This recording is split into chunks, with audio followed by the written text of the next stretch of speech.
1% of the people in the general population have the overwhelming amount of money, and 1/10 of that 1% has almost all of that.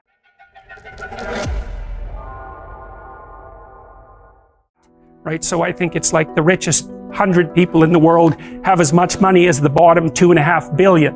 And you think, well, that's a terrible thing, and perhaps it is, but what you have to understand is that that law governs the distribution of creative production across all creative domains. Right? It's something like a natural law, and we'll talk about that more, but imagine what happens when you play Monopoly. You've all played Monopoly. What happens when you play Monopoly? One person ends up with all the money. All right, then you play another game of Monopoly. What happens? One person ends up with all the money. It's actually the inevitable consequence of multiple trades that are conducted randomly. So if you take 1,000 people and you get them to play a trading game, you each give them $100, say, or $10, and they have to trade with another person by flipping a coin. I win the coin toss, you give me $1, you win, I give you $1. If we all play that long enough, one person will end up with all the money and everyone else will end up with zero. So it's a deeply built feature of systems of creative production, and no one really knows what to do about it, because of course the danger is that all the resources get funneled to a tiny minority of people at the top, and a huge section of the population stacks up at zero. But to blame that on the oppressive nature of a given system is to radically underestimate the complexity of the problem. No one actually knows how to effectively shovel resources from the minority that controls almost everything to the majority that has almost nothing in any consistent way, because as you shovel money down, it tends to move right back up, and it's a big problem. But the thing you want to understand about that 1% issue that you always hear about is that it applies in every single realm where there's difference in creative production. Every realm. Doesn't matter. Number of records produced, number of records sold, number of compositions written. So here's an example. 5 composers produce the music that occupies 50% of the classical repertoire, right? Bach, Beethoven, Brahms, Tchaikovsky, Mozart. That's right, those 5. So that's another example of this Price's law of scaling. It applies to all sorts of things, like number of hockey goals scored is also distributed this way. Size of cities follows the same distribution. So, you know, people talk about all the time about how unfair it is that 1% of the population has the vast amount of the money, and 1% of the 1% has most of that money, and 1% of the 1% of the 1% has most of that money. But it's an inevitable conclusion of iterated trading games, and we don't know how to fight it. We don't know how to take from the people who have and move it to the bottom without it instantly moving back up to the top. Different people maybe, but still back up to the top. Because even the 1% churns a lot. Like I think you have a 10% chance, if I remember correctly, you have a 10% chance of being in the top 1% for at least 1 year of your life, and a 40% chance of being in the top 10% for at least 1 year in your life. That's in Canada and the US. It's less so in Europe. So there's a fair bit of churning at the top end. It's not the same people all the time who have the money, but it is a tiny fraction of the people all the time who have all the money.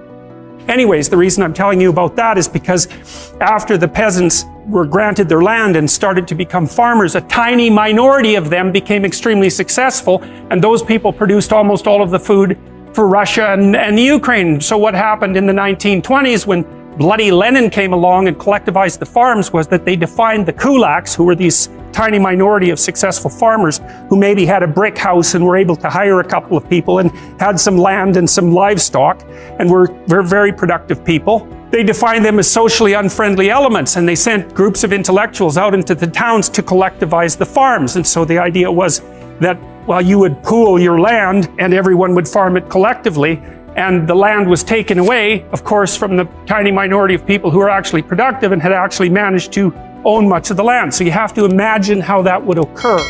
Okay, so it's in the 1920s, it's after World War I, Russia's in pretty bad shape, the villages are full of brutalized men who have post-traumatic stress disorder, and lots of people who are not doing well at all, and the bloody intellectuals come into the town and they say, you know those successful farmers up the street that you've always been pretty jealous about in your useless manner? Well, they're actually pigs and demons who are stealing from you, so why don't you come out, we'll form a nice little mob and we'll take everything they've got.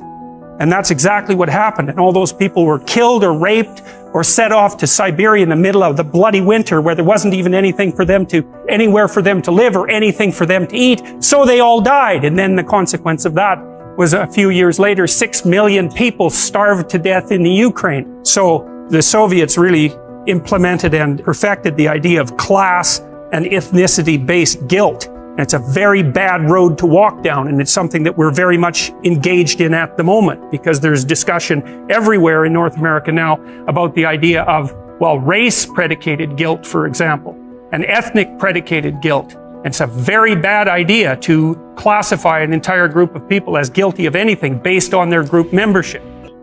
One idea that's very common in our culture is that poverty is caused by lack of money, and that's a really stupid idea, because money is very difficult to handle. I had clients who were addicts, and the worst possible thing that could happen to them was that they got some money.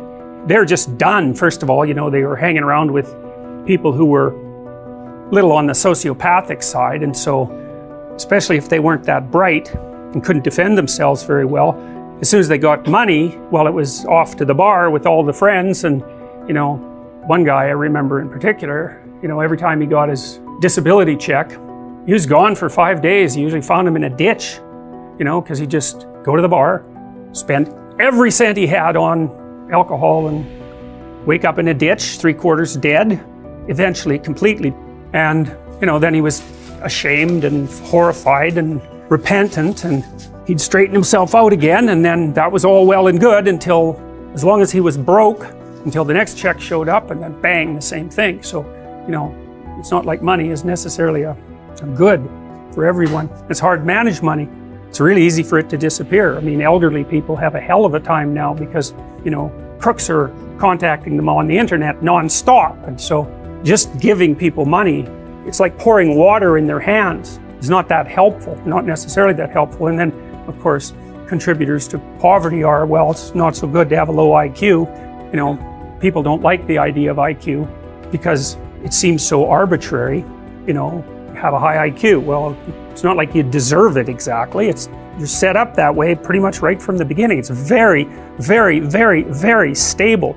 You can make a high IQ person stupider by, you know, not educating them up to the level of their possibility, but taking someone who has a low IQ and trying to raise that, it's like, if you can figure out how to do that, well, you know, it's Nobel Prize time for you, because people have tried that a lot, and our society is increasingly sophisticated, so it's by no means obvious. You know, the liberals think, well, this society is unfair because there's unemployment, and the conservatives think, well, there's a job for everyone, but none of them think, well, there are massive, massive, massive differences in people's ability, far greater than anyone realizes, and that poses a structural problem. I had a client, and I got him a volunteer job, which is way harder than you think. You need a police check, for example. Like, it's harder to get a volunteer job than a real job, but I got him in a volunteer job, and he had to fold pieces of paper, letters. He worked at a charity.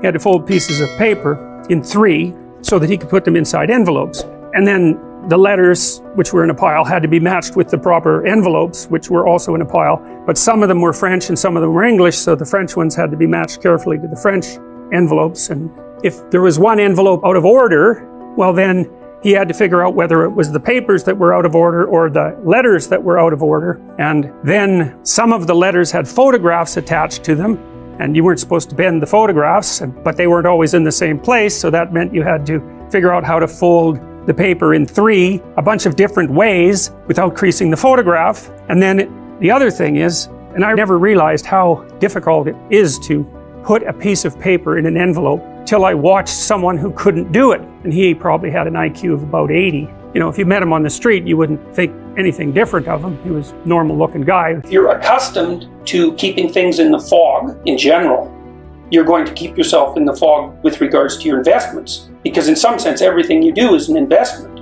I mean, some of it's quantified in monetary terms, but you're always investing in one manner or another. And so I think if your character has been disrupted by your persistent attempts to deceive yourself about the nature of reality, you're going to be a financial train wreck.